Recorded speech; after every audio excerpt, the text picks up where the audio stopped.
So Dog Mocs started with my buddy Storm.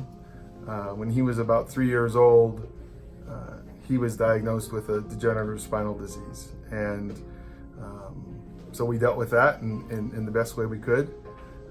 And then a few weeks later, we were out on a walk and I looked down and his toes were bleeding.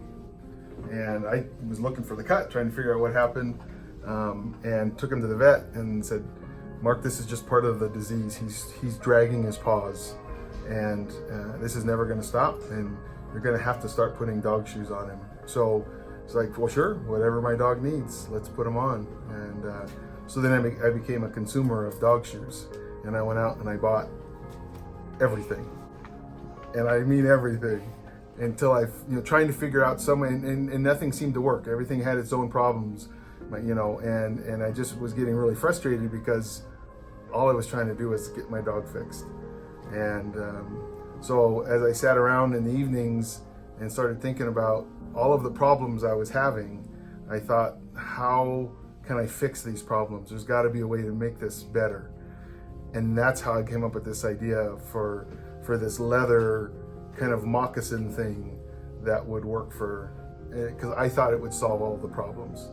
So I literally went out to the flea market, I bought a big piece of leather and went home, and I still remember sitting on my couch and looking at Storm, because I talked to my dog, and I remember looking at Storm saying, okay, how are we gonna cut this big piece of leather so it fits around your paw and stays on? And so over the next few weeks of just trial and error and putting them on and cutting them, and well, that didn't work, and going and trying them on the road, and finally coming up with a pattern that made sense, that would work. And never in that whole time was this ever a business for me, and the thought never crossed my mind. All I was trying to do was help Storm. Once we got the pattern correct, and then I got 4 or 5 sets of them and took my hole punch and punched holes in the leather, and I literally sewed them up myself. And off we went about our day.